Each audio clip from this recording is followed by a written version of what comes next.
మమ్మలను ప్రేమిస్తూ విడువక నాకు చూపిస్తున్న పరలోకమందున్న మా పరమ తండ్రి, మీకే వందనములు స్తోత్రములు చెల్లించుకుంటున్నా. గత సంవత్సరం మీరు మమ్మల్ని కాపాడారు. ప్రతి వారము కూడా మమ్మల్ని మేము సరి చేసుకుని చక్కపరుచుకుని వాక్య వెలుగులో మా జీవితాలు చక్క చేసుకుని మొదటి దినముగా వారంలో ప్రతి ఆదివారము కూడా ప్రభువులలో మేము పాల్గొని పొందుతున్నాం. ఇది సంవత్సరమునకు మొదటి దినము కనుక మమ్మల్ని మేము సరి చేసుకుని చక్కపరుచుకుని ప్రభువులలో వాక్య వెలుగులో మమ్మల్ని మేము సరి చేసుకుని చక్కపరుచుకుని ప్రభువులలో పాలుపంపులు కొట్టుట ద్వారా మిమ్మల్ని ఆరాధించే అనుభవంలో మమ్మల్ని మేము వచ్చు. అదే సమయంలో మీరు ఈ సంవత్సరం వరకు మాకు ఇచ్చినటువంటి ఇవ్వబోతున్నటువంటి వ్యక్తిగత కుటుంబ స్థానిక సంఘ వాగ్దానం సరి చేసుకున్నటువంటి వారమై చక్క చేసుకున్నటువంటి వారమై మీ వద్ద నుండి వాటిని మేము పొందినట్లుగా మమ్మల్ని సిద్ధపరచు. నా వాటికి నేను అపనమ్మకస్తున్న పితరుడు మీ కలువరి రక్త ప్రోక్షణ తెచ్చుకుంటుండగా నా ఆత్మ ప్రాణ దేహం మీరు కలిగి పవిత్రపరిచి పరిశుద్ధపరచున్నాను. నన్ను పూర్తిగా మీ సిలువు చాటును మరుగుపరుచున్నాను. పూర్తిగా ఖాళీ చేయాలి. అక్కడ యేసు తప్ప మరెవరినూ వారు కనపడలేదు. ఇక్కడ మిమ్మల్ని తప్ప మేము ఎవరిని కూడా చూడదు కాక, మీ స్వరం తప్ప మరి ఏ స్వరం కూడా వెనుకుందాం కాక మీకు మెండుగా మీరు మాకు అనుగ్రహించమని యేసు పరిశుద్ధ నామమున స్తుతించి ప్రార్థించి అడిగి వేడుకుంటున్నాము తండ్రి, ఆమేన్.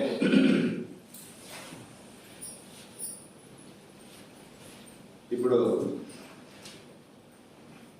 నా వయసు 43 సంవత్సరాలు పూర్తయి 44 వచ్చినాయి.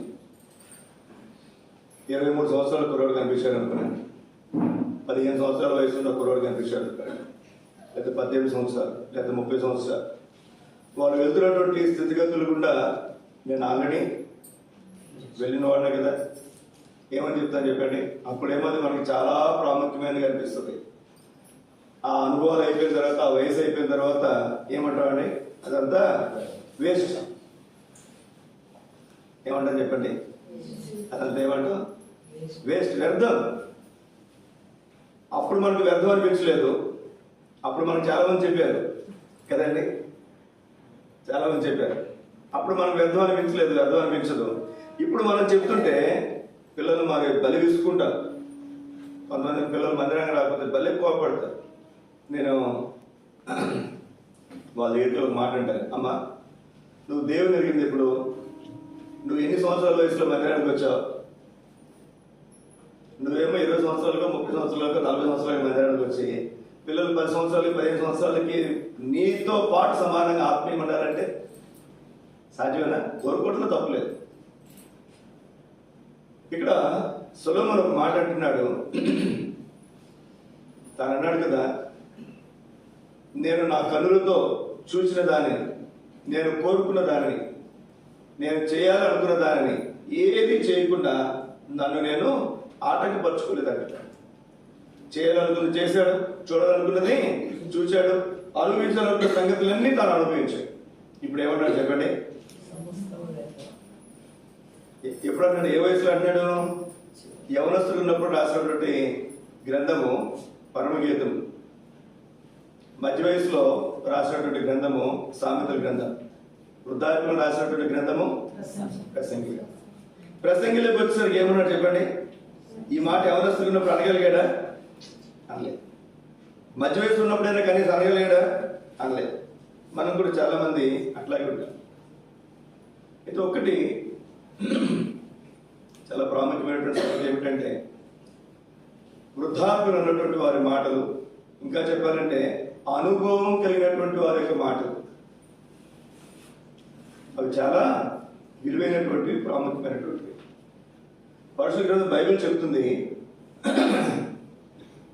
సొలొమోనుకు ముందు సొలొమోను తర్వాత అంత జ్ఞానం కలిగినటువంటి వాడు లేడని బైబిల్ గ్రంథం చెప్తుంది.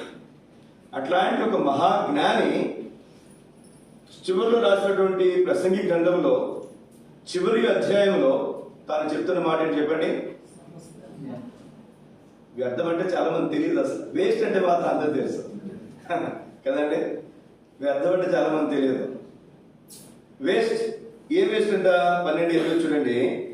సమస్తమును వ్యర్థమని ప్రసంగి చెప్తున్నాడు. సమస్తమును వ్యర్థము. ఒకవేళ గత సంవత్సరం సంగతులు మనం కొన్ని వాటి కోసం ఎంతో ప్రయాసపడి ఉంటాం, కొన్ని వాటి కోసం ఎంతో ప్రాకులాడి ఉంటాం, కొన్ని పొందుండొచ్చు, కొన్ని పొందకుండా ఉండుండొచ్చు. వాటి కోసం మనం పడిన ప్రయాసం ఒకసారి మనం జ్ఞాపకం చేసుకుంటే, ఆ సంగతి కోసం నేను ప్రయాసపడ్డానా, లేదా ఆ వ్యక్తి కోసం ప్రయాసపడ్డానా, లేదా ఆ పరిస్థితుల కోసం నేను ప్రయాసపడ్డానా అని ఇప్పుడు ఏమనుకుంటా చెప్పండి? అదంతా వేస్ట్ అనిపిస్తుంది. ఇక్కడ మన అంశానికి వద్దాను.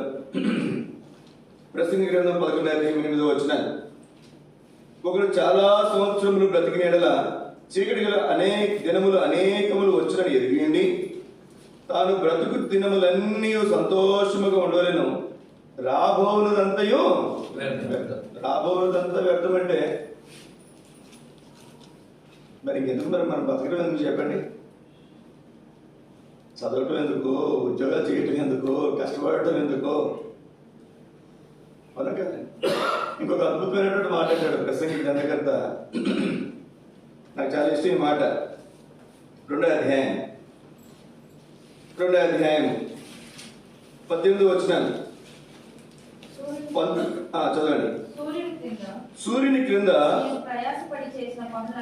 నేను ప్రయాసపడి చేసిన పనులన్నిటినీ నా తర్వాత వచ్చువానికి, అంటే నా కొడుకో, కోడలకో, కూతురుకో, అల్లుడికో, మనవడికో, మనవడు ఎవరో ఇచ్చిపోవాల్సిందేగా. నా తర్వాత వచ్చువానికి నేను విడిచిపెట్టవలనని తెలుసుకొని నేను వాటి యందు అసహ్యపడితిని. ఇంకా చదవండి. ఎందుకు అసహ్యపడ్డాడంట? ఎందుకు అసహ్యపడ్డాడు చెప్పండి? నేను ఇక్కడ కూర్చుంటే నాకు ఎందుకో తమిళనాడు మాజీ ముఖ్యమంత్రి జయలలిత గుర్తు వచ్చింది నాకు. ఆవిడంతా సంపాదించింది కదండి. ఆవిడ చనిపోయిన తర్వాత గది అదంతా కూడా ఎందుకో నాకు సడన్గా ఎక్కడికో పోయింది. మనం కూడా అంతేగా, మైండ్ ఆబ్సెంట్ ఉంటుంది, బాడీ ప్రెసెంట్ ఉంటుంది చాలా సందర్భాలు. నేను సంపాదించింది నా తర్వాత నా పిల్లలు అనుభవిస్తారు. బట్ ఆవిడ సంపాదించింది ఎవరు అనుభవిస్తారు? ఎవరు అనుభవిస్తారో తనకి ఎవరు లేకపోయినా, అంటే మిగిలిన స్టోరీలు మనకు అనవసరం అవుతారండి, చాలా సంగతులు ఉన్నాయి.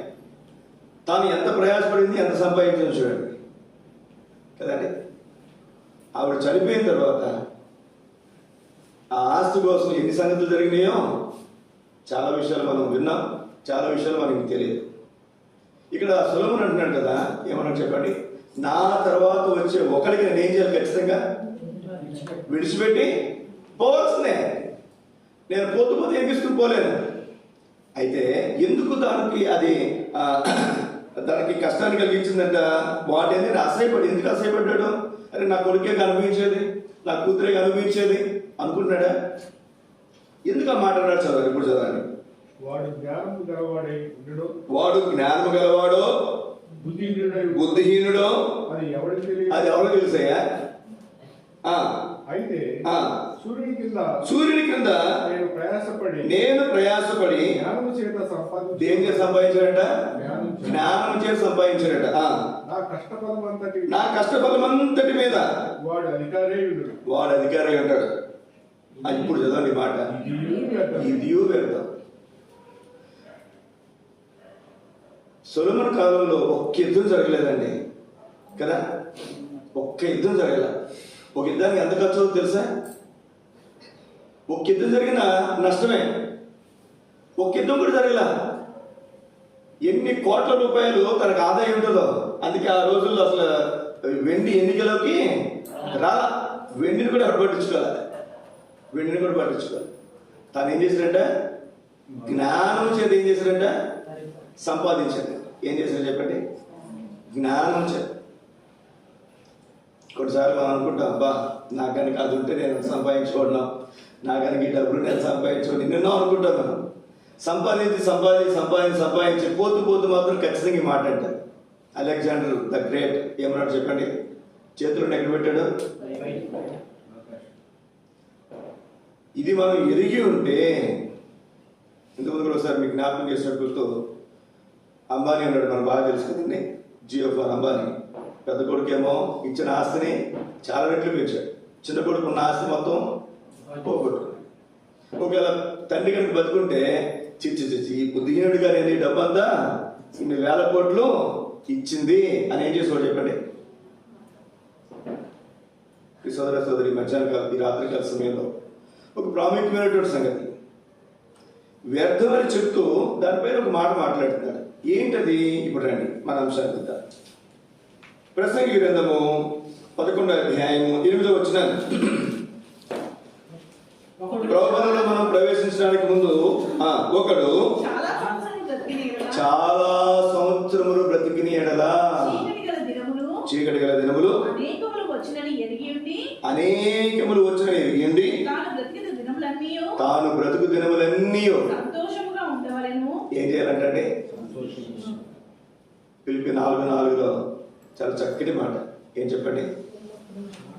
ప్రభునందు ఆనందించుడి, ఎల్లప్పుడూ మరలా చెప్పుదును ప్రభునందు ఆనందించాలి. ఇంకా అన్న కూడా జ్ఞాపకం చేస్తూ వచ్చారు. హబక్కు అందరూ చెట్లు పూగిపోయినా, దానిమ్మ చెట్లు పూగిపోయినా, శాలలో పశువులు లేకపోయినా నేను యెహోవా యందు ఆనందించదు. అన్న గురించి కూడా జ్ఞాపకం చేశారు. మొన్న ఒకే ఒక కుమారుడిని, దేవుడిచ్చిన కుమారుని మరి ఎవరికి ఇచ్చేసింది? నిజంగా సంతోషం ఉంటుంది చెప్పండి. తర్వాత కొడుకు పుడితే అప్పుడు దేవుని ఆరాధించిందంటే అది వేరే విషయం. తను 1వ అధ్యాయం చివరి వచనంలో కుమారుని దేవునికి మళ్ళీ ప్రతిష్ఠించిన తర్వాత 2వ అధ్యాయం మొట్టమొదటి వచనంలో ఏం చేస్తుంది చెప్పండి? నా హృదయం యెహోవా యందు సంతోషించుతున్నది అంటే ఎంత అద్భుతమైనటువంటి సంగతి. ఇప్పుడు రండి, ఇక్కడ ఒక వ్యక్తి చాలా సంవత్సరాలు బ్రతికితే ఏమొస్తాయంట? ఒక రోజు బతికేమనుకోనండి, ఒక పగలు ఉంటుంది, ఒక రాత్రి ఉంటుంది. నువ్వు కావాలన్నా ఉంటుంది, నువ్వు వద్దన్నా ఉంటుంది.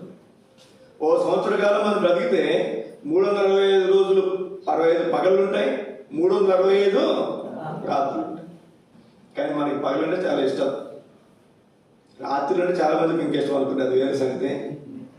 కానీ దాన్ని మనం మన భాషలో మార్చుకుంటే సుఖము, సంతోషము, ఆనందము, లాభము, మేలు ఇవన్నీ ఇష్టం.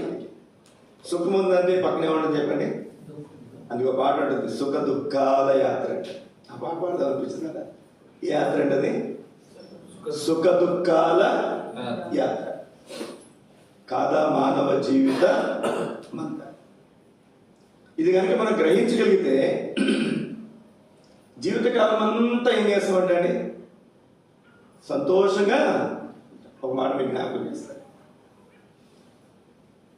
నాకు షుగర్ ఉంది, బీపీ ఉంది. నాకంటే పెద్దవాళ్ళకు కూడా షుగర్ బీపీ లేవు. నేనేం చేయొచ్చు? అయ్యో వాళ్ళకి లేవు, నాకు వచ్చినాయి అని ఏడుతూ కూర్చోవచ్చు. నాకంటే చిన్న వాళ్ళకి ఇంకా ముందే వాళ్ళకి షుగర్ బీపీలు వచ్చినాయి. వాళ్ళని చూసి నేనేం చేయొచ్చు చెప్పండి? వాళ్ళకంటే ఆలస్యంగా నాకు తీసుకొచ్చామని నా ఆనందించవచ్చు కదండి. మనుషులు అన్నాక రోగాలు వస్తాయి.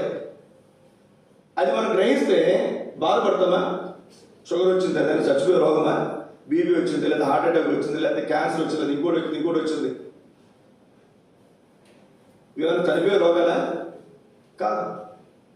ఇవి సహజము అని కనుక మనం ఎరగలిగితే బాధలు, దుఃఖాలు, నష్టము, కష్టము, నింద, అవమానము ఇవే చీకటి తినాలంటే ఇవే చీకటి, ఇవి వస్తాయి అని కనుక మనం గ్రహిస్తే మనం దుఃఖపడతామండి? రోగం వచ్చింది బాధపడతామా? ఇబ్బంది వచ్చింది బాధపడతామా? లేదా ఏదైనా యాక్సిడెంట్ అయింది, కాలేజీ ఎరిగింది బాధపడతామా? అవుద్ది. అవగాహన ఎట్లుంటుంది ఏమండి? ఏదైనా నష్టం జరిగింది, ఏదో వ్యాపారం చేస్తే నష్టం వచ్చింది బాధపడతామా? ఇక్కడ ఈ భక్తులు అంటున్నాడు, ఇక్కడ ఎంత అద్భుతమైనటువంటి మాట చూడండి. చీకటి గల దినాలు ఏమొస్తాయంట? అనేకం వస్తాయి. చాలా మందికి క్రైస్తవ జీవితం అంటే ఏమనుకుంటారంటే మందిరానికి వచ్చిన తర్వాత చిన్న కష్టం వస్తే, చిన్న ఇబ్బంది వస్తే, ఏం దేవుడన్నా, ఏం చేసాడన్నా, ఏం చేయాలి అంటే మందిరానికి వస్తే నిన్ను అనిల్ అంబానీ లాగా ధీరుభాయ్ అంబానీలా చేయాలా ఏమంటే? లేదా గొప్ప ఐశ్వర్యవంతుడిగా, లేదా గొప్ప భాగ్యవంతుడిగా, లేదా పిల్లలు అన్ని చేసేయాలి, అన్ని నువ్వు అనుకుంటే జరిగిపోవాలా? ఇక్కడ చూడండి దేవుని వాక్యంలో చీకటి గల దినాలు, చీకటి లేకపోతే సుఖ దుఃఖాల యాత్ర. కొన్ని విషయాలు మీకు జ్ఞాపకం చేస్తాను నేను. దేవుని వాక్యంలో యాకోబు రాసిన పత్రిక సంతోషం గురించి, దుఃఖము గురించి, ఇక్కడ ఎందుకు సంతోషించమంటున్నాడు, సంతోషించాల్సిన అవసరం ఉందా, సంతోషం ఉంది అంటే దాని పక్కన ఏముంటుందో చెప్పండి, దుఃఖం కూడా. సుఖ దుఃఖాల యాత్ర. చదవండి యాకోబు రాసిన పత్రిక 4వ అధ్యాయం 9-10 వచనాలు. వ్యాకులపడి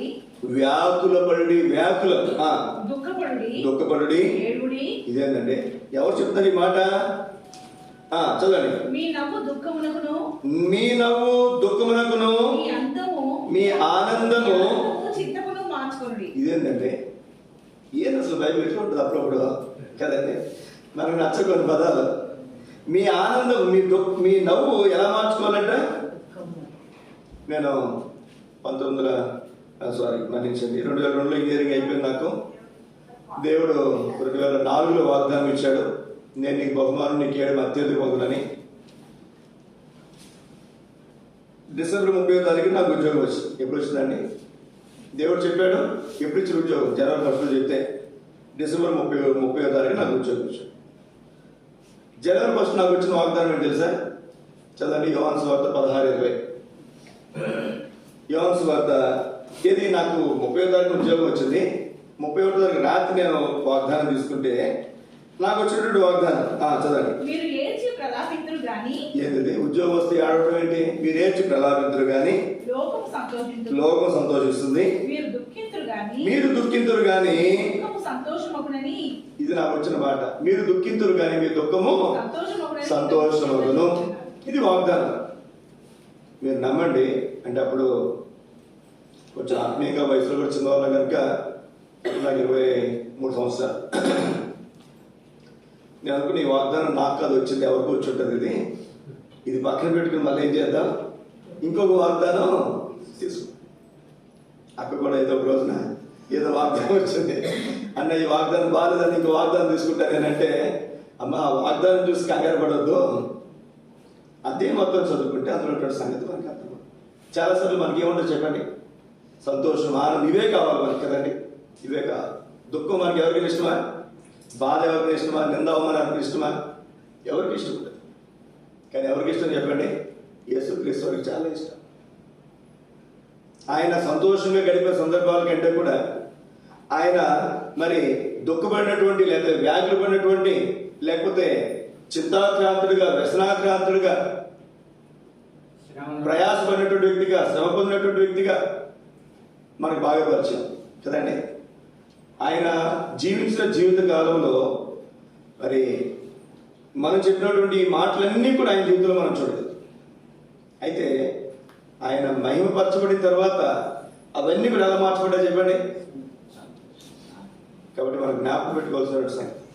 అందుకే దేవుడికి అంటాడు, మీ నవ్వు మనకి ఏదైనా మేలు జరిగిన వెంటనే ఏం చేస్తుంది చెప్పండి, సంతోషపడు. ఇక్కడ చూడండి, ఇంకా మీ ఆనందం చింతకు మార్చుకోండి. ఎందుకు మార్చుకోవాలి? 10వ వచనం చదవండి. ప్రభు దృష్టికి ఏం చేయాలంటే మిమ్మల్ని మీరు తగ్గించుకున్నది. మా పిల్లలు చిన్నప్పుడు వాళ్ళకి జ్వరం, దగ్గు, జలుబు ఎన్ని ఉంటే హాస్పిటల్ తీసుకెళ్ళేవారు. హాస్పిటల్ తీసుకెళ్ళిన మాత్రం నవ్వుతుండేవారు. ఏం చేసేవారు? నవ్వుతుండేవారు. డాక్టర్ వాడు ఎదురుకే రోగం ఉందని కూడా ఆయన.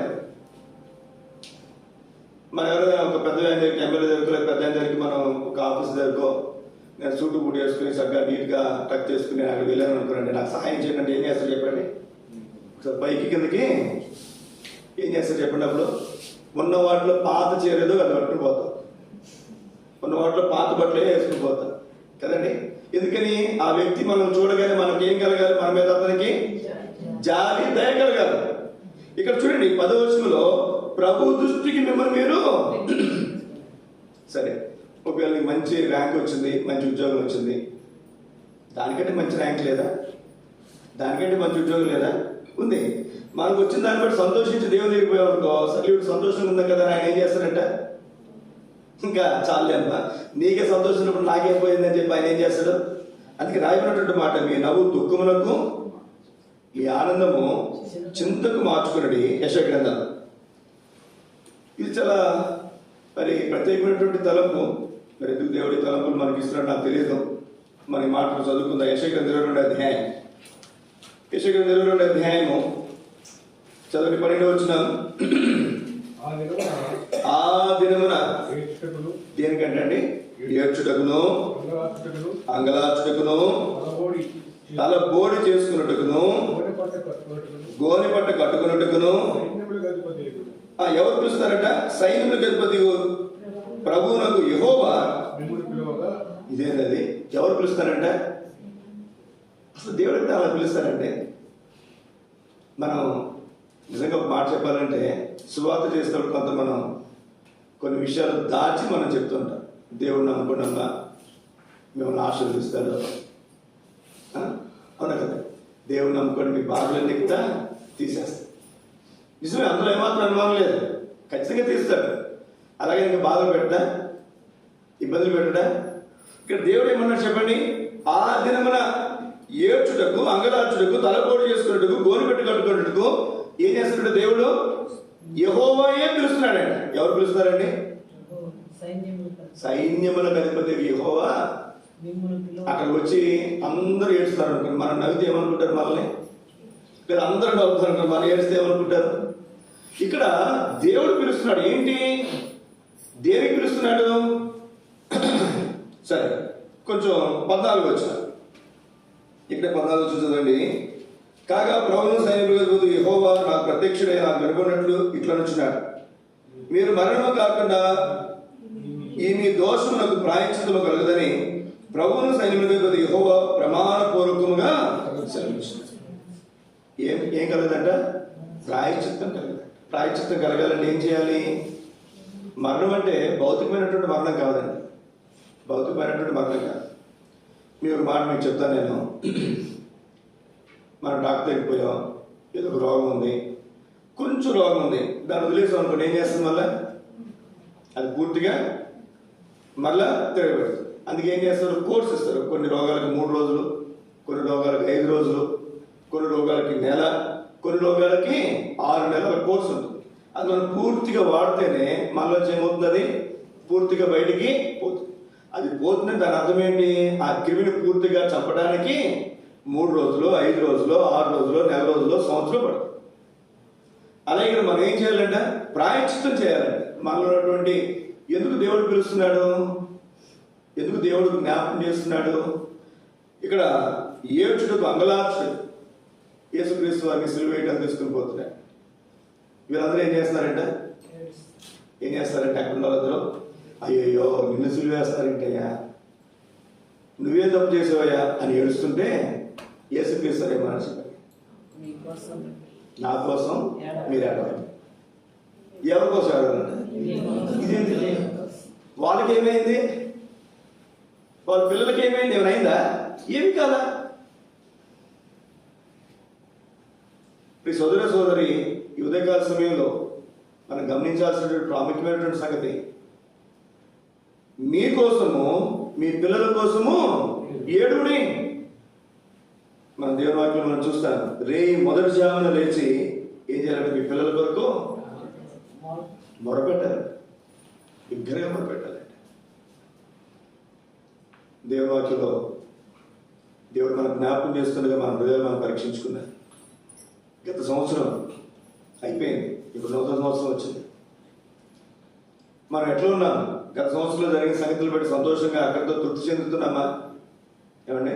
తృప్తి చెందుతాం. కొంతమంది చూస్తాం, వాళ్ళు గ్రూప్ 1 కోసం ప్రిపేర్ అవుతారు, గ్రూప్ 2నో గ్రూప్ 3నో జాబ్ వస్తుంది, అక్కడ ఆగిపోతారే. కొంతమంది చాలా ఏదో ఉద్యోగం వచ్చింది కదా ఆగిపోతారు. కొంతమంది ఏం చేస్తారు చెప్పండి? అవసరం ఈ ఉద్యోగాన్ని సెలవు పెట్టి గ్రూప్ 2కి వెళ్తారు, లేకపోతే గ్రూప్ 2 వచ్చింది అనుకోండి అక్కడికి మళ్ళీ ఆగరు, మళ్ళా దానికి మళ్ళీ సెలవు పెట్టి గ్రూప్ 1 కొట్టడానికి చాలా మంది ప్రయత్నం చేస్తారు. ఇవి రాత్రికాల సమయంలో రాజీ పడిపోయే క్రైస్తవుడుగా ఉన్నావా? లేకపోతే దేవుని సన్నిధిలో నిన్ను తగ్గించుకుని, ఎక్కడ తగ్గించుకోవాలంట? ప్రభు దృష్టికి మిమ్మల్ని మీరు తగ్గించు. ఎవరి దృష్టి తగ్గించుకోవాలి? మనం ఏం చేసేవారు? మనుషులకి మాత్రం బలి నటిస్తాం మనం కదండి. అయ్యా నువ్వు దేవుడు అయ్యా, నువ్వేనయ్యా నా దేవుడు అంటాం మనం. దేవుళ్ళో వచ్చేవి అంటాం, కానీ నిజంగా దేవుడి దగ్గరికి మాత్రం తగ్గించుకుని మనం జ్ఞాపకం పెట్టుకున్నాం. సోదర సోదరి పిల్లలు, ఒకసారి నేను పెద్దోడు అంటే వయసులో కొంచెం పెద్దోడు అయిన తర్వాత మా నాన్నగారు ఏదంటే నేను చిన్నపిల్లలు అనుకున్నామంటే మా నాన్నగారు ఒక మాట అన్నారు, అరే నువ్వు ఎంత పెద్దోడు అయ్యో, నీకంటే నేను అంత పెద్దోడు అయ్యా. నాకు 20 వచ్చినాను, ఆయన అప్పుడు 50 అనుకున్నాండి.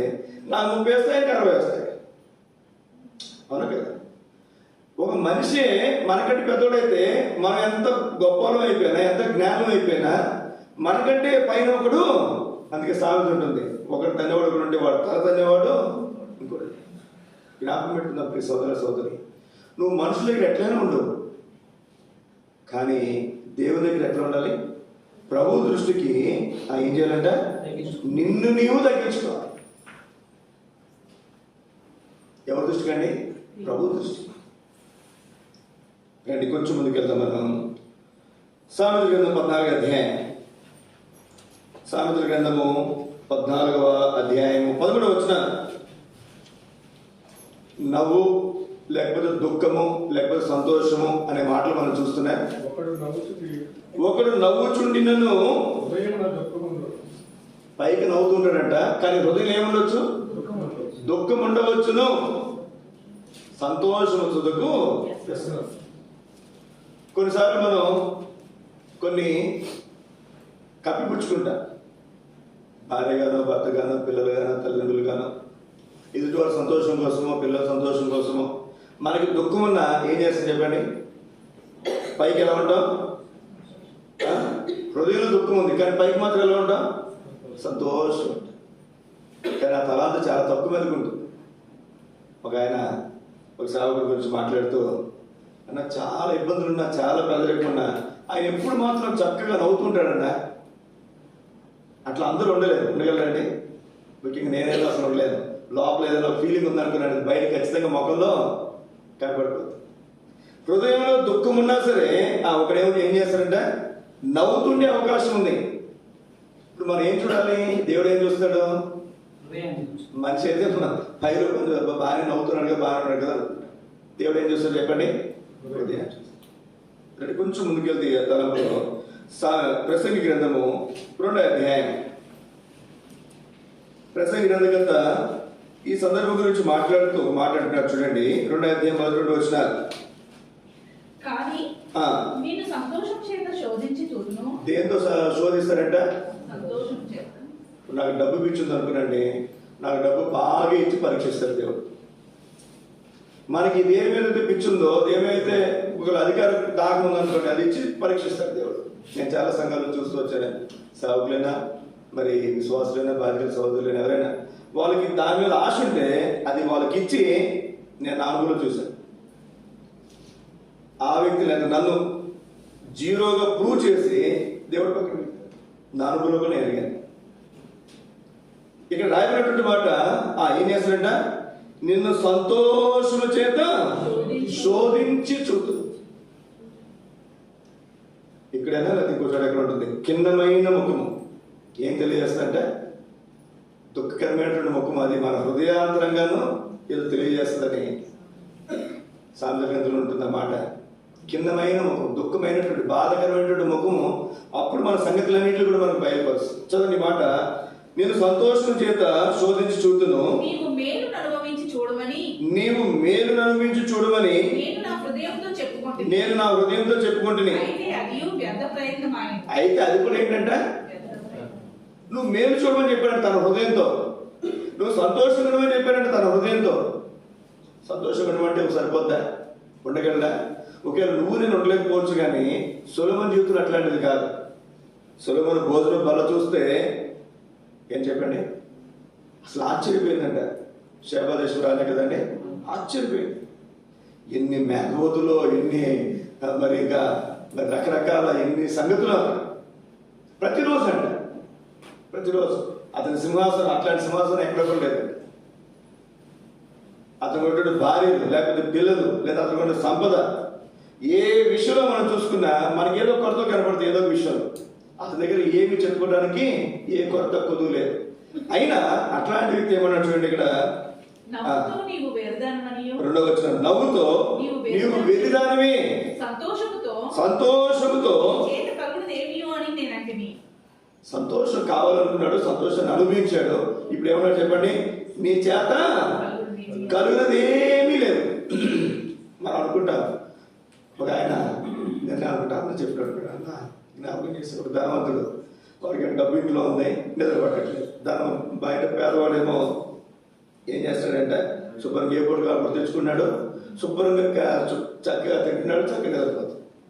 ఈ ధనవంతుడు పోయి అతను అడిగాడంటే, అయ్యా నువ్వు వచ్చి మా ఇంట్లో ఉన్నటువంటి ఆ వ్యక్తి అన్నాడంటే, ఈ బాధలు ఇవన్నీ నాకెందుకండి, శుభ్రంగా ఏ పూట కాకపోతే తెచ్చుకుని తింటాను నేను, ఏ పూట కాకపోతే హాయిగా. ఈ సోదరి సంతోషంతో అంటున్నాడు. ఎవరు చెప్పండి? నేను కాదు అంటుంది, నువ్వు కాదు అంటుంది, మహాజ్ఞాని.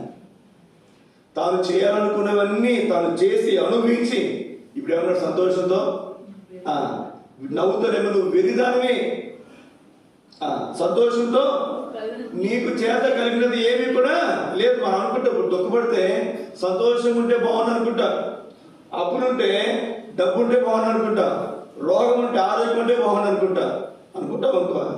ఆరోగ్యం ఉంటే ఏం చేస్తాం మనం? డబ్బు ఉంటే ఏం చేస్తాం? దానికుంటే సంగతులు అందుకే అన్నాడు కదా, సంతోషంతో నువ్వు చేసేది ఏమి కూడా. ఎంత జీవిత సత్యాలు అనుభవంతో తాను చెప్తున్నాడు. చూడండి ఇంకొక మాట, ప్రసంగి గ్రంథంలోనే 7వ అధ్యాయం మొదటి 3 వచనాలు చదవండి. 3వ తరగతిలో మీకు జ్ఞాపకం చేస్తున్నాను. సుగంధ తైలము కంటే మంచి పేరు మేలు, ఒకరి జన్మదినము కంటే, ఇది నాకు చాలా ఆశ్చర్యాన్ని కలిగించింది. ఒకటి జన్మదినము కంటే మరణదినమే మేలు. జన్మదినము కంటే ఏ దినం మేలంట? ఇదేంటిది? లోపల ఎక్కడ కూడా ఈ నానుడు లేదండి. ఎవరు కూడా మాట చెప్పరు. చెప్తారా? తర్వాత మాట్లాడారు. అదే సంతోషంగా ఇంటికి పోవటం కంటే ఏడ్చుచున్న వారి ఇంటికి పోవట మేలు. ఇక్కడ మాట్లాడారు. ఇప్పుడు చదవండి 3వ వచనం, అందరూ కలిసి చదువుకున్నా. ప్రసంగి 7:3 అందరూ కలిసి. నవ్వుట కంటే దుఃఖపడుట మేలు, ఏలైనగా కిన్నమైన ముఖము హృదయమును గుణపరచును. ఏ ముఖం అంట? కిన్నమైన ముఖం. హృదయాన్ని ఏం చేస్తుందంట? గుణపరుస్తుంది. కొంతమంది ఉంటారు, తప్పుగా అనుకోకండి, వాళ్ళు చిన్నప్పటి నుంచి పెద్ద కష్టాలు ఏముండవు, పెద్ద ఇబ్బందులు ఏముండవు, చదువు బాగానే అయిపోతుంది, ఉద్యోగం బాగానే వచ్చేస్తుంది, పెళ్ళి చక్కగా పిల్లలు, అంతవరకు బాగానే వెళ్ళిపోతుంది. ఎక్కడో చోట బ్రేక్ పడుతుంది ఖచ్చితంగా ఎవరికైనా. అదే చదువు దగ్గర, ఉద్యోగం దగ్గర, ఆరంభ జనాల్లో కనుక బ్రేక్ పడింది అనుకున్నాండి, కిందమైన ఒక ఏం చేస్తుందంటే హృదయాన్ని ఏం చేస్తుంది? గుణపరుస్తుంది. గొప్ప గొప్ప వ్యక్తులు మీరు చూడండి, ఎక్కడైనా 100% ఏమీ లేని స్థితిలోంచి వచ్చినటువంటి వాళ్ళే గొప్ప గొప్ప వ్యక్తులు మనం చూడదు. గొప్ప గొప్ప వ్యక్తులు మనం చూడదు. ఏ వ్యక్తిని మీరు చూసుకున్నారు 100% వాళ్ళలో ఎక్కడి నుంచి వచ్చారు చెప్పండి? అట్టడుగు స్థానం నుంచి వచ్చారు. కిందమైన ముఖం ఏం చేస్తుందంటే హృదయాన్ని గుణపరుస్తుంది. నేను రోజున 7వ తరగతి చదువుతున్నాను. నేను మా సార్ వాళ్ళ ఇంటికి వెళ్ళాను. అక్కడ ఒక ఆయన పెద్ద ఆయన, మా నాన్న వయసు ఉంటుంది, ఏదో మాట్లాడుతుంటే నువ్వేమన్నా అన్నాను. నేను ఏమన్నాను? వెంటనే పక్కన ఆయన, ఏంద్రా మీ నాన్న వయసు ఉంటే నువ్వు అంటావు ఏంద్రా నువ్వు ఏమంటావు? అప్పుడు అర్థమైంది ఏమన్నారు మనం. అలా కాకుండా మనకు తెలియదు అనుకున్నాండి. మనం ఏం చేస్తాం, ఈ మధ్యలో ఒక ఆయన చెప్తూ వచ్చిన వాక్యం చెప్తూ, మీరు సర్కస్ సింహాల్లో పెంచకండి మీ పిల్లల్ని. ఎలా పెంచాలంటే అడవి సింహాల్లో పెంచాలంటే కదండి. మనం ఏంటంటే పిల్లలకి ఏ నొప్పి లేకుండా పెంచుతాం, ఏ ఇబ్బంది కలగకుండా పెంచుతాం. వాడి ఇబ్బంది అంతా మనం ఆలోచిస్తాం. వాడికి బాధ తెలియదు, ఇబ్బంది తెలియదు, తెలుసా? చాలా మందికి తెలియదండి. కానీ వాడికి మనం లేనప్పుడు, మన సహాయం వాడికి అందనప్పుడు, వాడికి వచ్చే కష్టం నుంచి వాడు బయటపడాలి అంటే వాడిని ఏం చేయాలి? ముందే మనము వాడికి ఇవ్వాల్సినటువంటి తరఫీదు మనం ఇవ్వాలి. ఇక్కడ మనం చూస్తే దేవుని వాక్యంలో నవ్వుటి కంటే ఏ మేలంట చెప్పండి? దుఃఖపడుట. ఎందుకని? కిందమైన ముఖము, దుఃఖకరమైనటువంటి ముఖము మన హృదయాన్ని ఏం చేస్తుందంట? మాకు ఎవరైనా చెప్తుంటారు, అన్న మంచి గుణవంతురాలను చూడన్నా, మంచి గుణవంతుడిని చూడన్నా వాళ్ళ అమ్మాయికి అబ్బాయికి పెళ్లి సంబంధాలు. ఫస్ట్ అయితే బాగానే చెప్పేవాడు సమాధానం. తర్వాత అమ్మ ఎక్కడ రాస్తుందో చెప్పండి, నేను చదువుకుంటాను. ఇక్కడ రాస్తుంటుందా పలానా అమ్మాయి గుణవంతురాలు, పలానా అబ్బాయి గుణవంతుడు అని రాస్తుంటే చెప్పి నేను చదువుతా. చెప్పగలవండి? అప్పుడు నేను గురించి ఆలోచించుకున్నా. నేను ఎంత దుర్మార్గుడు నాకు బాగా తెలుసు. నేను ఎంత దుర్మార్గుడు మా నాన్న తెలుసా? మీరు ఆలోచించండి. మా నాన్న అడిగితే మా నాన్న ఏమంటాడు నా గురించి? మా అబ్బాయి చాలా మంచిది, మా అబ్బాయి బంగారం. ఎవరైనా వాళ్ళ పిల్లల గురించి చెప్పేది అదే మాట. ఎందుకంటే అక్కడ మనం చేసే సంగతులు వేరు, బయట మనం చేసే సంగతులు వేరు. అవునా కదా? ఏ కొడుకు ఎట్లాంటి వాడు ఏ తల్లికి ఏ తండ్రికి తెలియనప్పుడు ఇంకొక బిడ్డ గురించి ఇంకొకరి గురించి నేను చెప్పగలను, నువ్వు చెప్పగలవా? అందుకే దేవుని మనం చూస్తున్నాం, హృదయాన్ని గుణపరిచేది ఏంటంటే కిన్నమైన ముఖము అంటే, కిన్నమైన మనసు అంటే దుఃఖం, సంతోషం కాదండి. అన్నీ ఉంటే వాళ్ళకి తెలియదు. హృదయం గుణపరచబడాలంటే, గుణం రావాలంటే ఏం చేయాలంట? కిన్నమైన ముఖము, దుఃఖకరమైనటువంటి పరిస్థితులు కూడా వారు వెళ్తేనే వారికి గుణం. అతడు గుణవంతుడు, ఆమె గుణవంతురాలు. అందుకే గుణవంతురాలు అనేటువంటి భార్య దొరుకుట అరుదని బైబిల్లో ఉంది. ఎందుకని చెప్పండి? అది చెప్పండి, అదే ఉంది అక్కడ. అంటే ఆ గుణవంతురాలు అనేటువంటి భార్య అది ముత్యము కంటే నేనే. ముత్యము కంటే ముత్యాలు ఏం దొరుకుతాయి కానీ ఏం దొరకదు చెప్పండి? గుణవంతురాలు దొరకదు. ఎందుకని? గుణవంతురాలే కదా, గుణవంతులు కూడా దొరకదు. ఎందుకని? కిన్నమైన ముఖము లేదు చాలా మందికి. అందుకే మీరు ఏదైనా దుఃఖం వచ్చినప్పుడు, ఏదైనా కష్టం వచ్చినప్పుడు, దేవుడు గద్దించినప్పుడు, బైబిల్ మనం చూస్తాం, దేవుడు గద్దించిన మనుషుడు ధన్యుడు. దేవుని శిక్షను తృణీకరించొద్దు. నీకు దుఃఖం కలిగిందా, నీకు ఇబ్బంది కలిగిందా, నీకు కష్టం కలిగిందా, నువ్వు మోసపోయావా, నువ్వు నష్టపోయావా, నాకు దేవుడు ఈ పరిస్థితులు అనుమతించాడు అని నువ్వు అనుకోవాల్సిన అవసరం లేదు. ఆ కిన్నమైన ముఖము నేనేం చేస్తుంట? నీ హృదయాన్ని గుణపరుస్తుంది. చాలా మంది క్రైస్తవులు అనుకున్నటువంటి వారే గొప్ప గొప్ప వాళ్ళే కిన్నమైన ముఖం వచ్చినప్పుడు, దుఃఖమైనటువంటి పరిస్థితులు వచ్చినప్పుడు తప్పిపోతుంది. కొంచెం మన ముందుకు వెళ్దాం. కొరింథీయులకు రాసిన పత్రిక 7వ అధ్యాయం, కొరింథీయులకు రాసిన పత్రిక 7వ అధ్యాయము 8వ వచనం. కొరింథీయులకు రాసిన పత్రిక, నేను రాసిన పత్రిక వలన మిమ్మల్ని దుఃఖ పెట్టినందున. ఇదేంది అన్న వాక్యం మొదలు పెడుతూనే నేను చాలా స్ట్రిక్ట్, నేను గట్టిగా ఉంటాను, స్ట్రిక్ట్ ఉంటాను అనుకుంటుందా? మీరేమైనా అనుకోండి. నిజమే, ఎందుకు అవసరం అండి? ఆయన వాళ్ళు వచ్చారు, రేపు వెళ్ళిపోతారు, రేపు సాయంత్రం వెళ్ళిపోతారు. ఆయన స్ట్రిక్ట్ ఉండాల్సిన అవసరం ఉంది, ఆయన కోపంగా గట్టిగా చెప్పాల్సిన అవసరం ఉంది. ఇక్కడ పౌలు పత్రిక రాస్తూ ఏం కలిగేశారంట? వాళ్ళకి కొరింథీయులకు ఏం కలిగేశారంట? దుఃఖాన్ని కలిగించారంట, విచారాన్ని కలిగించారంట. అసలు నేను పత్రిక రాయడం ఎందుకు, వాళ్ళకి దుఃఖాన్ని కలిగించడం ఎందుకు? అవసరమా? అయితే చదవండి. ఇక్కడ నాకు విచారం కలిగినను స్వల్ప కాలం మట్టుకే దుఃఖపెట్టినని తెలుసుకొనుచున్నాను. మాట గుర్తుపెట్టుకోనండి. దేవుడు నిజమైనటువంటి దేవుడు, ప్రేమగల దేవుడు, నిజమైనటువంటి తండ్రి కూడా ఎల్లకాలం మనం దుఃఖపెట్టడండి. ఎల్లకాలం మనల్ని శ్రమలు కూడా ఇబ్బందులు కూడా తీసుకుని పోవడం. ఇక్కడ చూడండి, స్వల్ప కాలం మట్టికేనంట. ఏ దుఃఖం చెప్పండి? ఈ దుఃఖము స్వల్పకాలం మట్టికే దుఃఖపెట్టినని తెలుసుకొనుచున్నాను. 9వ వచనం, మీరు దుఃఖపడితిరని సంతోషించడం లేదు గాని. ఏంటండి? దుఃఖపడుతున్నారని ఏం చేయట్లేదంటే అతను సంతోషించట్లేదంట. మీరు దుఃఖపడి మారు మనసు పొందితరని సంతోషించుచున్నారు. ఎంత అద్భుతమైనటువంటి మాట చూడండి. నిజంగా మరి ఇట్లాంటి పరిస్థితులు ఈ రోజుల్లో లేవు కదండి. తల్లిదండ్రులు మీరు తిట్టండి. ఇప్పుడు మనకి ఇండియాలో కొంచెం పర్వాలేదు. 13 సంవత్సరాలు దాటితే అమెరికాలో వేరే వేరే దేశాల్లో తిడితే కూడా వాళ్ళు పోలీస్ స్టేషన్కి ఫోన్ చేస్తే ఒక నెంబర్ ఉంటుంది, వచ్చి వెంటనే తల్లిదండ్రుల్ని ఏం చేస్తారండి? తల్లిదండ్రులు ఏం చేస్తారు? తీసుకుని జైల్లో పడేస్తారు. ఇది తిడితే కొడితే ఇంక అంతే సంగతి. నిజంగా నిజమండి, మీకు తెలియదా? తెలుసు కదా. మన దేశం ఇంకా ఆ సిస్టమ్ రాలేదు. లేకపోతే మనలో ఎంతమంది జైలుకి వెళ్ళేవారు, నేనైతే రోజు పోతుంది జైలుకి కదండి. రోజుకు ఒకసారి కొట్టకుండా ఉండలేదు పిల్లల్ని, రోజుకు ఒకసారి కొట్టకుండా ఉండలేదు, తిట్టకుండా అసలు ఉండలేదు, తిట్టకుండా అసలు ఉండలేదు. ఇక్కడ మనం చూస్తే దేవుని వాక్యంలో మీరు దుఃఖపడితే నేను సంతోషించట్లేదు.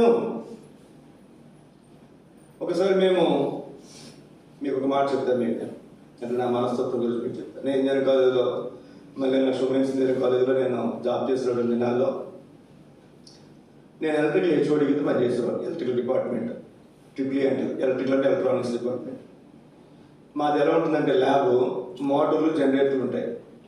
కరెంటు వైర్ కొట్టుకుంటే షాక్ పడుతుంది, ప్రాణం పోతుంది. మన ఈ వైరింగ్ అంతా కూడా మేము చేయిస్తాం పిల్లల చేత.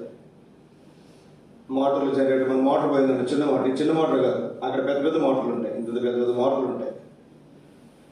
ఇటు ఒక 20 మోటార్లు ఉంటాయి, ఇటు ఏసీ మోటార్లు, డీసీ మోటార్లు, జనరేటర్లు ఇవన్నీ ఉంటాయి. అవన్నిటి మీద ప్రాక్టికల్స్ ఏం చేయాలి పిల్లలకు మేము చేయించాలి. నేనే హెచ్ఓడికి.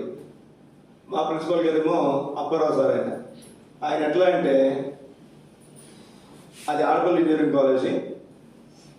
ఆడపిల్లలు అంటేనే కొంచెం మృదు స్వభావం ఉంటారు కదండి, వాళ్ళు కొంత లేజీగా ఉంటారు మగపిల్లలతో పోల్చుకుంటే. అంటే మీరని కాదు, కొంతమంది. అందులో ఈ ప్రాక్టికల్స్ అంటే చాలా కష్టం, చాలా కష్టంగా ఉంటాయి. కంప్యూటర్ ప్రాక్టికల్స్ అంటే చాలా ఈజీ. ఈ మోటార్లు, జనరేటర్లు అంటే ఏది ముట్టుకుని ఏమవుతుంది, షాక్ పడితే ఇబ్బంది వస్తుంది. మేము వాళ్ళతో కొంచెం సాఫ్ట్గా ఉన్నాం అనుకోండి, వాళ్ళు ఏది పడితే చేస్తే వాళ్ళకి ఇబ్బంది, మాకు ఇబ్బంది. అందుకే నేను చాలా సీరియస్గా ఉంటాను. ఎలా ఉండాలి, సీరియస్గా, చాలా సీరియస్గా ఉండేవాళ్ళు. ప్రాక్టికల్ జరిగే ఎగ్జామ్స్ జరుగుతాయి, వాళ్ళు వస్తారు, ప్రాక్టికల్ చేస్తారు, కానీ వాళ్ళకి పూర్తిగా రాదు. వాళ్ళకి ప్రాక్టికల్స్ పూర్తిగా సొంతంగా చేయలేదు. నా కింద స్టాఫ్ ఉంటారు, అందులో ఒక అతను టెక్నీషియన్ ఉంటాడు. అట్లా నేను అతనికి చెప్పేవాడు, నేను బయటికి వెళ్తున్నాను, అరగంటలో వస్తా. ఎంతసేపట్లో వస్తా, ఎందుకు చెప్పాను చెప్పండి. అతనేం చేసేవాడు, ఈ అరగంటలో నేను వెళ్తుంటానే అతని మీద నరేష్ అందరూ పిలిచేవారు. నాకు తెలుసు వాడికి, అతను చెప్పేవాడు. నేను చెప్పేవాడు మళ్ళీ పలానా అమ్మాయి రికార్డ్ బాగా రాస్తుంది, అమ్మాయి రికార్డ్ బాగా రాస్తుంది. ఆ రికార్డ్స్ కూడా మా దగ్గర ఉంటాయి. వాళ్ళ పైన పెట్టేవాడు, మళ్ళీ అవన్నీ పైన పెట్టేవాడు. నేను వెళ్ళడంతోనే అతను అందరికీ ఏం చేసాడు చెప్పండి, అవన్నీ రాసేసి మొత్తం అక్కడ ఏం చేశారు కదా ముఖ్యం, ఆ పేపర్ మీద ఏం రాశారో అవసరం. అలాగే ఇంతకుముందు చేసిన ఉంటాయి కదా రీడింగ్స్, అవన్నీ రాసేవాడు. అరగంట నేను వచ్చి ముందు ఫోన్ చేసేవాడిని. నేను లోపలికి వచ్చేసరికి అంత పిన్ డ్రాప్ సైలెంట్, అసలు ఏమో. ఆ పిల్లలందరూ దృష్టిలో నేను ఎవరు చెప్పండి, ఒక రాక్షసుల్లా కనపడేవాడిని. ఆ నరేష్ అన్న ఆయనేమో వాళ్ళ దృష్టిలో దేవుళ్ళలా కనపడేవాడు.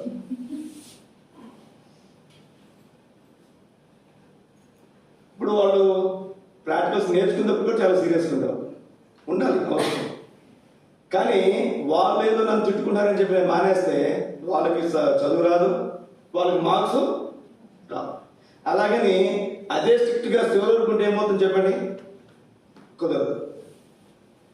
ఇక్కడ దేవుని వాక్యంలో మనం చూస్తే కొంతకాలం అడిగి మీరు దుఃఖపడితేనే సంతోషించట్లేదు. ఏం చేస్తారంటే మీరు దుఃఖపడి ఏం చేస్తారు చెప్పండి, మారు మనస్సు పొందితారని. ఇప్పుడు ఏం చేస్తాను నేను, సంతోషం. తర్వాత వచ్చిందండి 10వ వచనం. దైవ చిత్తానుసారమైన దుఃఖము, దానిపైన ఉంటుంది. దైవ చిత్తానుసారంగా మీరు దుఃఖపడుతుంది. దైవ చిత్తానుసారమైన దుఃఖము రక్షణార్థమైన మారు మనసు కలగజేయను కనుక ఈ మనసు దుఃఖమును పుట్టించదు. సోదరి, దేవుడు నీ జీవితంలో ఏదైనా పరిస్థితులు అనుమతిస్తాయి. గత సంవత్సరంలో కానీ రాబోయే ఈ సంవత్సరంలో కానీ ఒక్కటి మాత్రం గుర్తుపెట్టుకో, దేవుని అనుమతి లేకుండా ఏమీ కూడా జరుగుదా, జరగదు, రాదు. దేవుడు అనుమతించుకుంటే ఏం జరగదు. మనం అనుకుంటాం వాడు చేసాడు, వీడు చేసాడు, వాళ్ళు ఆమె చాడీలు చెప్పారు, ఏం చేస్తారు అనుకుంటాం. కానీ దేవుడు అనుమతించుకున్న ఏది నీ జీవితంలో రాదు, జరగదు. దేవుడు ఏదైనా అనుమతించినప్పుడు మనం గుర్తుపెట్టుకోవాల్సింది ఏంటంటే, ఇది దేవుడు అనుమతించాడా, దేవుడు అనుమతిస్తే ఎందుకు అనుమతించాడు, నాలో ఏదైనా పొరపాటు ఉందా. కొన్ని మనలో పొరపాటునే సరి చేయడానికి అనుమతిస్తాడు, కొన్ని మనకు నేర్పడానికి అనుమతిస్తాడు. పక్షి పిల్లలు కూడా ఏం చేస్తుంది చెప్పండి, రేపు ఎందుకు రేపుద్దంటే కోపమా, అవి ఎగరాలంటే గుడి రేపాల్సింది. కొన్ని సందర్భాలు ఉంటాయి, పరిస్థితులు. ఇంకొంచెం మనం ముందుకెళ్దాం దేవుని వాక్యంలో. కాబట్టి ఈ రాత్రికాల సమయంలో దైవ చిత్తానుసారమైనటువంటి దుఃఖం రక్షణార్థమైనటువంటి మారు మనసును కలిగజేస్తుంది.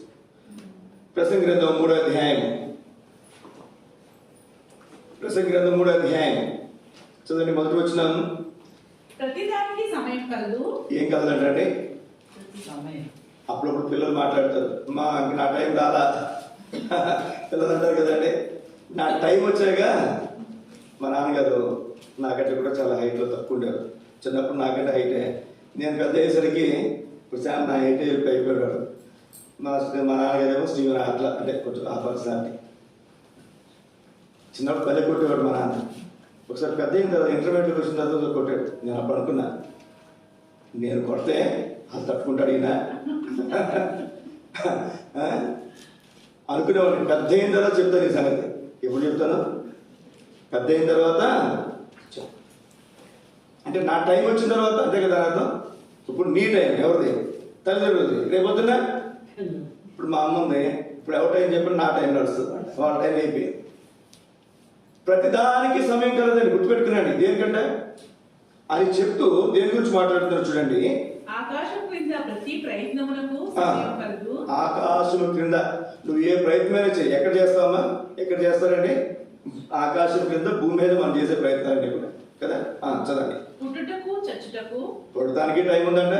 చచ్చుటకు కొంతమంది పుట్టినప్పుడు కూడా నక్షత్రం ముహూర్తం అన్ని చూసుకుని ఇంకా టైం రోజులు నిండకపోయినా ఏం చేస్తారు చెప్పండి? ఆపరేషన్ చేసి తీసేస్తారు. ఆపరేషన్ చేసి తీసేస్తే జాతకాలు మారిపోతాయా ఏమంటే? అట్లా తీసిన వాళ్ళు కనుక గొప్ప గొప్ప వ్యక్తులు అయిపోతే నాకు తెలిసి 199% అందరూ ఏం చేస్తారు చెప్పండి? ఆపరేషన్ చేసి మంచి మంచి ముహూర్తాలకి పిల్లలు కంటారు. అట్లా ఉందా? ఎక్కడ అట్లాంటి వ్యక్తి అప్పుడు గొప్ప వ్యక్తి అయినట్టు ఎక్కడ మనం చూడాలి. చూస్తే ఖచ్చితంగా ఆ వ్యక్తి ఏం చేస్తారు చెప్పండి? నన్ను పలానా ముహూర్తానికి తీశారంట, అందుకే నేను గొప్పవాడు అయినని ఖచ్చితంగా వాడు ఏం చేస్తారు చెప్పండి? చెప్తాడు. ఎవరు చెప్పినట్టుందో ప్రపంచ చరిత్రలో? పుట్టడానికి ఉంది. తర్వాత చదవండి. నాటుటకు నాటబడిన దాన్ని పెరిగివేయుటకు. నాటడానికి ఉందంట, పీకేయడానికి టైం ఉందంట. ఇప్పుడు ఇవాళ నాటారు, నారు నాటారు, రేపు పోయి పీకేస్తామా? ఎప్పుడు పీకుతాం? ఓ 10 రోజులు పోయిన తర్వాత పక్కన కలుపు మొక్కలు వస్తే అప్పుడు పోయి పీకుతాం. ముందు పీకితే ఏమవుతుంది? మొక్కలు పోతాయి. చంపుటకు బాగు చేయుటకు, పడగొట్టుటకు కట్టుటకు. అందరూ కలిసి 4వ వచ్చినాను. ఏడ్చుటకు నవ్వుటకు కూడా ఏముందంట? సమయం. మనం ఒకసారి ఏడుద్దామని ఏడుపు రాదు. అట్లాంటి పరిస్థితులు ఉంటాయి. ఏడుద్దాం అనుకున్నా హృదయమార ఏడుద్దామని ఏడుపు రాదు. మనం నవ్వుదామని ఒక్కొక్కసారి అందరూ నవ్వుకుంటుంటారు చక్కగా. మనకేమో ఉన్న పరిస్థితులు వాళ్ళతో కలిసి మనం హృదయపూర్వకంగా సంతోషంగా మనము నవ్వలేము. ఇంకొక మాట మీకు జ్ఞాపకం చేసి నేను ముగించడానికి ప్రయత్నం చేస్తాను. నేను లూకాసు వార్త 6వ అధ్యాయం. లూకాసు వార్త 6వ అధ్యాయం. ప్రభువులో మనం ప్రవేశిస్తుండగా మనము పరిస్థితులు బట్టి మనం దుఃఖించే వారంగా మనం ఉంటున్నామా, లేదా ప్రభునందు మనం ఆనందించే వారంగా మనం ఉంటున్నాం? దుఃఖించే వారికైతే ప్రభు వల్ల మీ కొరకు కాదు, ప్రభునందు ఆనందించేవారికి, సంతోషించేవారికి, ప్రతి పరిస్థితుల్లో కూడా సంతోషించడానికి అలవాటు చేసుకున్నటువంటి వారికి. చదువుటి లూకాసు వార్త 6వ అధ్యాయం వచ్చిన. ఇప్పుడు ఆకలి గురించున్న మీరు ధనిలు, మీరు తృప్తిపరచబడదు. ఇప్పుడు ఏడ్చుచున్న మీరు ధనిలు, మీరు నవ్వుదురు. ఏదైనా పరిస్థితుల్లో, దుఃఖంలో, ఇబ్బందుల్లో, కష్టంలో, నష్టంలో ఉన్నామేమో. ఇప్పుడు ఏడ్చుచున్న మీరు ఎవరంట? ఇదేంటి అసలు? ఏడవటం కూడా ధన్యదంట. ఏడవటం కూడా ఏంటంటే చాలా ఆశ్చర్యం. నిజంగా ఎక్కడ కూడా ఈ మాటలు మనం చూడలేము. దేవుని వాక్యలో మనం చూస్తున్నా, దేవుని వాక్య పరిశుద్ధ గ్రంథం బైబిల్లో మాత్రమే ఇవి జీవిత సత్యాలు. ఏడవటం కూడా ధన్యదంట. ఏడవటం కూడా ఏంటి చెప్పండి? ధన్యత. ఇంకేముంది అక్కడ? ఇప్పుడు ఏడ్చున్న మీరు ధనిలు, మీరు నవ్వుదురు. చదువు 22 వచ్చిన మనుష్య కుమారుని నిమిత్తము ఆ. మనుషులు మిమ్మల్ని ద్వేషించి వెలివేసి నిందించి మీ పేరు చెత్తని కొట్టివేయినప్పుడు మీరు ధన్యులు. నింద అవమానం ఎన్ని వచ్చినప్పుడు ధన్యులమంట. ఆ దినమందు మీరు సంతోషించి గంతులు వేయండి. ఏ దినమంట? ఎవరైతే మిమ్మల్ని నిందిస్తారో నిందించినప్పుడు ఏం చేయాలి? సంతోషించి గంతులు వేయండి. ఇది సాధ్యమేనా? అస్సలు అసాధ్యమేది.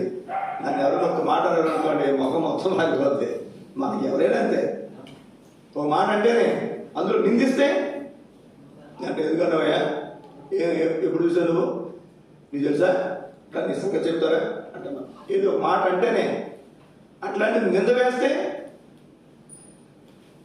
నిందిస్తే ఆ దినమున మనం ఎవరు అంట ధన్యులు. చదవండి. ఇదిగో మీ ఫలం పరలోకమందు గొప్పదై ఉండును. ఎక్కడ గొప్పదవుతుందంట? చాలా మందికి ఈ లోపల మంచిగా డబ్బు కావాలి, మంచి ఇల్లు, మంచి బంగ్లా, మంచి కారు, ఇంతే మన ఆలోచన.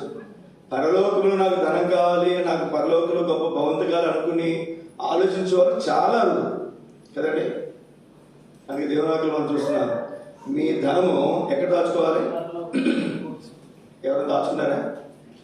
ఎంత దాచుకున్నారు చెప్పండి. బ్యాంకులో ఎంత బ్యాలెన్స్ ఉందో చెప్పమని చెప్తాను.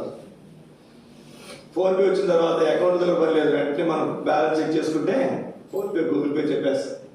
మరి పరలోకంలో ఎంత డబ్బు ఉంది నీకు చెప్పండి. కనీసం ఒక 100 రూపాయలు ఉన్నాయా, 1 లక్ష రూపాయలు ఉన్నాయా ఎవరికైనా? ఇక్కడ ఇల్లు కట్టాలంటే 30 లక్షలు కనీసం, లేదా ఒక రకంగా కట్టాలంటే 20 లక్షలు. 20 లక్షలు ఉంటుంది కానీ ఇల్లు కట్టలేదు. మరి పరలోకంలో ఇల్లు కట్టాలంటే ఇక్కడ మట్టితో, ఇసుకతో, సిమెంట్తో, రాళ్ళతో కట్టేస్తాం. అక్కడ మాట్లాడుతూ పరలోకంలో ఎంత కడతారండి ఇల్లు? వీధులే బంగారపు వీధులు అంటారు. మరి నడిచే మార్గమే బంగారపు వీధి. బంగారపు వీధి అయితే మన మన వీధులు ఏం చెప్పండి, ఇంతకుముందు మట్టి రోడ్లు, సిమెంట్ రోడ్లు. మన ఆ సిమెంట్తో మనం కట్టుకోడు. కనీసం తక్కువ వేసుకుంటే బంగారంతో కడతారు ఇల్లు అక్కడ దేవుడు. కనీసం బంగారం అయితే మనం మెడలో చైన్ వేసుకుంటేనో, మనం చైన్ వేసుకుంటేనే మనకు చాలా ఆనందం. అసలు అంటే వడ్డానం ఉందనుకోరండి. నాకు చాలా ఆశ్చర్యం. అది వడ్డానం ఎక్కడ వేసుకున్నారో చెప్పండి. అందరికి కనపడుతుంది. ఎవరికైనా వడ్డానం ఉందా? అది తెలిసి ఎవరికి ఉండదు. ఇక్కడ ఎవరికి ఉండదు. ఉంటే చెప్పకండి, మనం దొంగలు పండ పడతారు. ఇక్కడ మనం చూస్తే మీ ధనం ఎక్కడ దాచుకోవాలంటే పరలోకంలో మనం ధనం దాచుకోవాలంటే ఒక రహస్యం ఏంటది? చదువు మనం చదివినటువంటి మాట 6వ అధ్యాయం 23వ వచనం. ఆ దినమందు, ఏ దినమందు? మీరు నిందించబడినప్పుడు, హింసించబడినప్పుడు, ద్వేషించబడినప్పుడు, మీ మీద అబద్ధముగా చెడ్డ మాటలలో పలుకున్నప్పుడు. మత్తయి సువార్త 5వ అధ్యాయం 10-11 అనుకుంటారు ఆ మాటలు. మీ మీద అబద్ధముగా ఏ మాటలంట? చెడ్డ మాటలు. ఎంత చెడ్డ మాట అన్నాడండి.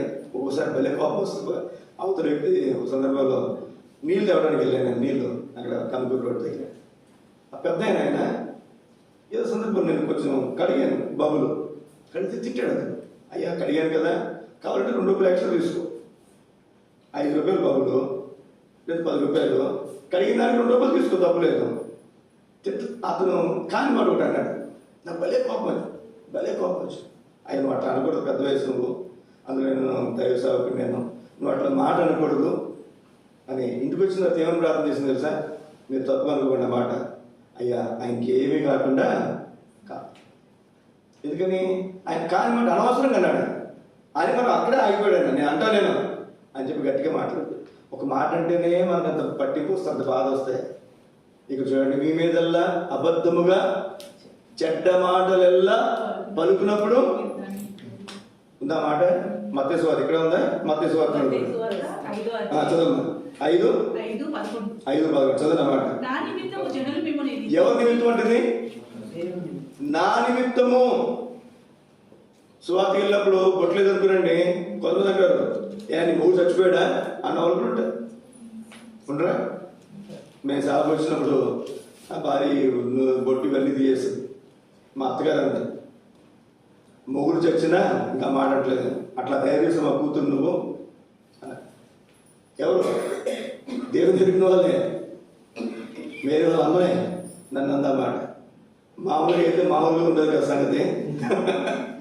దేవుని ఎరిగాను కనుక అందులో సేవలో ఉన్నాం కనుక మౌనంగా ఉన్నారు రోజు. మౌనంగా ఉన్నారు. మీ మీద చదువు మార్చదు. నా నిమిత్తము జనులు మిమ్మల్ని నిందించి హింసించి మీ మీద అబద్ధముగా చెడ్డ మాటలెల్లా పలుకున్నప్పుడు మీరు ధనిలు సంతోషించి ఆనందించుడి, పరలోకమందు మీ ఫలము అధికమగును. కాబట్టి రాత్రికాల సమయంలో సోదర సోదరి, ఎప్పుడు దేవుని ఆశీర్వాదాలే కావాలి, ఎప్పుడు మేలులే కావాలి. ఎప్పుడు ప్రార్థన చేస్తా, అయ్యా నన్ను నా బిడ్డలందరూ ఆశీర్వదించు. నేను అనుకుంటుంటా, ఎప్పుడు ఆశీర్వాదాలే కావాలా? ఎవరైనా అయ్యా నాకు దుఃఖం, నాకు ఇబ్బంది లేదు, నా హృదయాన్ని పొరపరచు, కింద మీద ముఖం దయచేయాలని ప్రార్థన చేశారా? ఎవరైనా చేస్తారు? అసలు ఎవరు చేయరు. కానీ అన్నాడు, సంతోషించేవారు ధనులు కాదంట, ఆనందించేవారు ధనులు కాదంట, ఏడ్చేవారు ధనులంట, దుఃఖపడేవారు ధనులంట, నిందించబడేవారు ధనులంట. మీ మీద అబద్ధంగా చెడ్డ మాటలలో పలుకున్నప్పుడు మనం ఎవరంట? ధనులు అంట. ఇప్పుడు చదవండి ఆ మాట. అప్పుడు పరలోకం ఏమవుతుందంట? మీ ఫలము అధికమగును. మీ ఫలం అధికం. ఈ సోదర సోదరి, ఈ లోపల మనం సంపాదించుకోకపోయినా అక్కడ మాత్రం మనం సంపాదించుకోవాలి.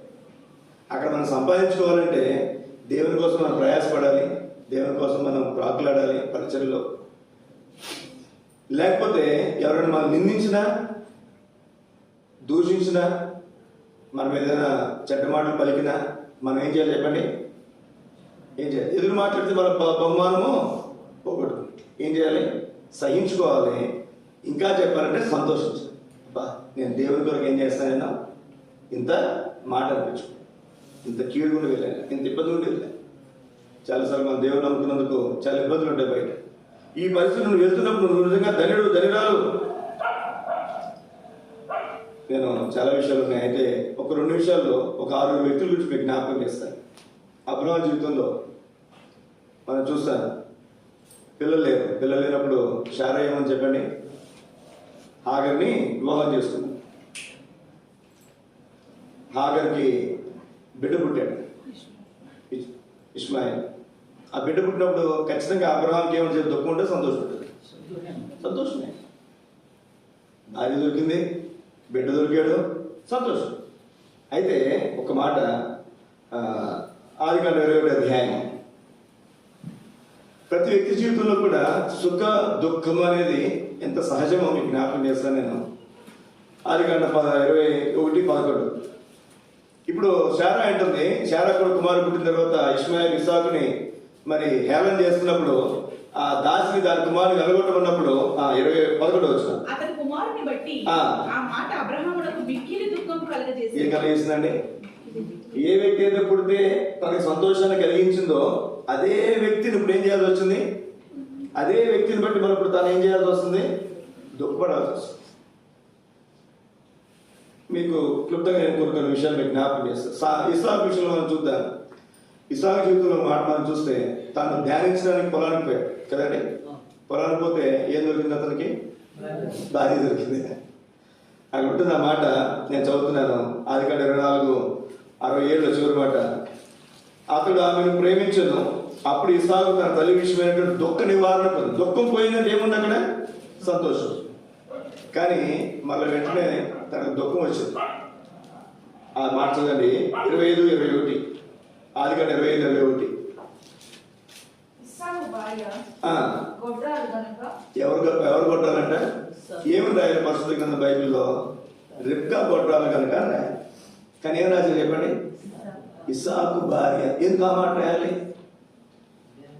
సుఖము దుఃఖం అనేది ఎప్పుడైతే తన భార్య తన జీవితంలోకి వచ్చిందో దుఃఖం పోయింది, సంతోషం వచ్చింది. మళ్ళీ అదే భార్య విషయంలో ఇప్పుడు తనకి ఏమొస్తుంది చెప్పండి? దుఃఖం వస్తుంది. గుర్తుపెట్టుకోండి. తన భార్య కొట్టాలి కాబట్టి ఇప్పుడు ప్రార్థన చేసే పని ఎవరిది వచ్చింది? ఇస్సాకు ప్రార్థన చేసినట్టు భార్య పిల్లల కోసం. దేవుడు రిబ్కాను కరుణించి బిడ్డలు ఇచ్చాడు. ఇంకొక మాట, యాకోబు విషయంలో మీకు మనకు బాగా పరిచయం. యాకోబు రాహేలుని ప్రేమించాడు. ఎంత ప్రేమించాడో 7 సంవత్సరాలు పాలితనం చేశాడు. అక్కడ తాగల లేయ నుంచి పెళ్లి చేస్తే మళ్ళీ 7 సంవత్సరాలు పాలితనం చేశాడు. ఎవరి కోసం? రాహేలు కోసం. రాహేలు పెళ్లి చేసిన తర్వాత మళ్ళీ సంతోషంగా అన్నాడు, ఇంకొక 7 సంవత్సరాలు బాల్యతనం చేస్తాడు. ఉంది మాటలు మీకు కావాలంటే ఆదికాండం 29వ అధ్యాయము 18, 30, 37, 34 విషయాలు. 3 సార్లు 3 ఏళ్ళు 21 సంవత్సరాలు బాల్యతనం చేశారు. బాల్యం తెలుసు మీకు? ఇక్కడ ఏమంటారు? జీతగాడ ఏమంటారు చెప్పి, మా బాల్యం అంటే అన్ని పనులు చేయాలి. వాడు మగోడు పని, ఆడోళ్ళ పని, అన్ని గేదెల పని, మనుషుల పని అన్ని చేయాలి. అతని బాల్యం అంటారు. అట్లాంటి మరి ఎన్ని సంవత్సరాలు చేశారంటే ఎవరి కోసం? రాహేలు కోసం. రాహేలు తన జీవితంలోకి వచ్చిన సంతోషంతో మళ్ళా సంతోషంగా 7 సంవత్సరాలు బాల్యతనం చేస్తే, ఇప్పుడు అదే రాహేలు విషయమే మనకు తెలుసు. రాహేలు వస్తే ఏం తెచ్చుకుందండి? దేవతను తెచ్చుకుంది. ఇప్పుడు అన్నాడు కదా, రండి ఆదికాండం 35 అధ్యాయం. సుఖము దుఃఖము ఎంతో సహజమైనది మీకు జ్ఞాపకం చేయడానికి ప్రయత్నం చేస్తున్నాను నేను. ఆదికాండం 35 అధ్యాయము 2వ వచనం. యాకోబు తన ఇంటి వారితోను తన యొద్ద ఉన్న వారందరితోనూ మీ యొద్ద ఉన్న అన్ని దేవతలను పారవేసి మిమ్మల్ని మీరు శుచిపరచుకుని మీ వస్త్రాలను మార్చుకున్నది. అంటే మీరు అవి మార్చుకోకపోతే మనం ఆడకి పోలేం. బేతేలు దేవుని సన్నిధికి మనం పోలేం. తాను దేవుని సన్నిధికి పోకుండా ఆటకి ఎవరు చెప్పండి? రాయి. ఎవరైతే తన జీవితంలోకి వచ్చిన సంతోషించాడో ఆమె రావడం వల్ల దేవుని సన్నిధికి తాను దూరం అయిపోయాడు. ఈ రోజుల్లో చాలా మంది చూస్తాం మనం దేవుని వాక్యంలో, మనం మనసు బయట కూడా చూస్తాం. నాకు సాగు వచ్చినప్పుడు చిన్న ఫోన్ 3 సంవత్సరాల దాకా వాడాను. నేను అనుకున్నాను సాగు వచ్చాను కదా, నేను మా ఊరు ఉన్నటువంటి దైవ సేవకునికి మా నాన్నగారికి ఒక ఫోన్ కొని వచ్చినప్పుడు అదే ఫోన్ మా ఊరు సేవకుడు కూడా కొనిచ్చాను. నేను అనుకున్నప్పుడు నేను సాగు వచ్చాను కదా, ఈ పాస్టర్ గారు ఏంటి చిన్న ఫోన్ వాడతారని చెప్పి ఎవరికి టచ్ ఫోన్ కొనిస్తారు కదా అనుకున్నాను. సహజంగా 3 సంవత్సరాలు అదే ఫోన్ వాడాను, చిన్న ఫోన్. తర్వాత దేవుడి బిడ్డల ద్వారానే ఇచ్చాడు మొదటి ఫోన్. అది వచ్చినప్పుడు దేని ప్రేమించాను చెప్పండి? ఏం ప్రేమిస్తాను నేను? ఫోన్ ఇచ్చిన దేవుని ప్రేమిస్తాను, ఫోన్ ప్రేమిస్తాను చెప్పండి? భార్యను ప్రేమిస్తానా, భార్య ఇచ్చిన దేవుని ప్రేమిస్తాను? భర్త ఇచ్చినటువంటి దేవుని ప్రేమిస్తాను, భర్తను ప్రేమిస్తాను? బిడ్డ ఇచ్చినటువంటి దేవుని ప్రేమిస్తాను, బిడ్డను ప్రేమిస్తాను? ఆస్తి అంతస్తు ఇచ్చినటువంటి దేవుని ప్రేమిస్తాను, ఆస్తి అంతస్తును ప్రేమిస్తాను? జ్ఞాపకం పెట్టుకున్న ప్రియ సోదరి సోదరి, ఇక్కడ దేని గురించి అయితే తను ప్రాకులాడాడో ఇప్పుడు అదే దేవుని సన్నిధికి రావడానికి ఏమవుతుందని ఆటంకం. ఏమనలేకపోతున్నాడు. లే అనేది లెఫ్ట్ రైట్ తీసుకోవడేమో కదండి. లే అని దేశించాడు. లే అనేది ఖచ్చితంగా ఏంది నువ్వు చేసే పని అనేవాడేమో. ఇప్పుడు రాయని ఏమనలేదు. బైబిల్ ఎక్కడ మనం చూస్తాం, తన దగ్గర గృహదేవతలు అనే సంగతి తెలిసి ఇప్పుడు తాను ఒక్కటే కాదు, తన అందరినీ మిగిలిన అందరినీ చెడగొట్టింది కదండి. అది ఏమన్నాడు? తన ఇంటి వారితోనూ తన ఎదున్న వారందరితోనూ ఎంతమంది చెడిపోవడానికి కారణమో చెప్పండి? తాను ప్రేమించిన రాయి. ఇప్పుడు తానే దేవుని సన్నిధికి దూరం అయిపోవడానికి కారణమవుతవచ్చు. ఇసాకు జీవితంలో మనం ప్రతి సందర్భంలో గమనించండి. యేసేపు జీవితంలో మనకు బాగా పరిచయం. ఒకసారి దుఃఖం, నాన్న మంచి వస్త్రం కుట్టించాడు. అదే ఆమెను ద్వేషించడానికి కారణమే గుంట్లో పడేయడానికి అవకాశం.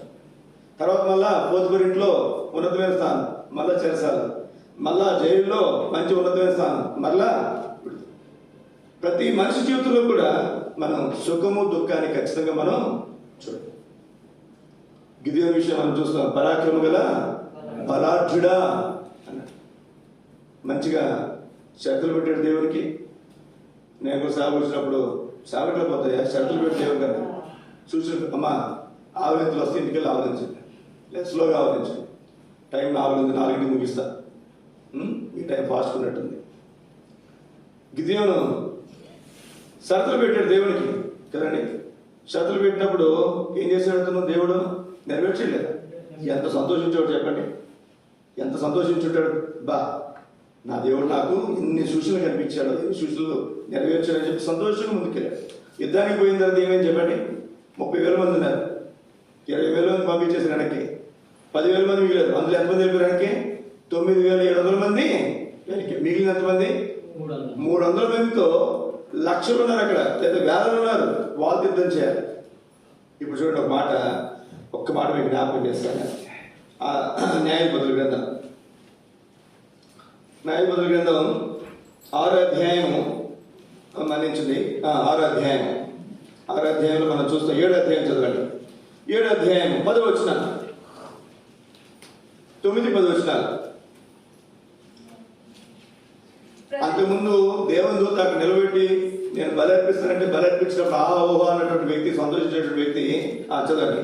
ఆ రాత్రి యెహోవా అతనితో ఇట్లా నేను నీవు లేచి దండు మీదకి పొమ్ము, నీ చేతికి దాన్ని అప్పగించెదను, నీ చేతికి అప్పగించేస్తా. పోవుటకు నీకు భయమైన ఎడల ఏంటంట? ఎవరికి? పరాక్రమమైనటువంటి బలార్జునికి ఏముందంట? భయమైన ఎడల. భయం అంటే ఏం చెప్పండి? భయమో, దుఃఖమో, బాధ. మన కొన్ని సందర్భాల్లో పోవాలంటే చాలా భయం, ముందుకు పోవాలంటే భయం. దేవునికి మాత్రం పరీక్ష పెడతాం, దేవుడు మనకు పరీక్ష పెడితే మాత్రం ముందుకు పోవాలంటే పోలేదు. చివరిగా ఒక మాట మనం చదువుకుని ప్రార్థన చేసుకుందాం. కొరింథీయులకు రాసిన పత్రిక 12వ అధ్యాయం అందరూ కలిసి 6-7 వచనాలు చదువుకుందాం. ఇక్కడ నేను ముగిస్తున్నాను, ఇప్పటికి చాలా ఆలస్యమైంది. 12వ అధ్యాయము కొరింథీయులకు రాసిన పత్రిక 12వ అధ్యాయము 6-7 వచనాలు. లేదు, నేను చదువుతాను చూడండి.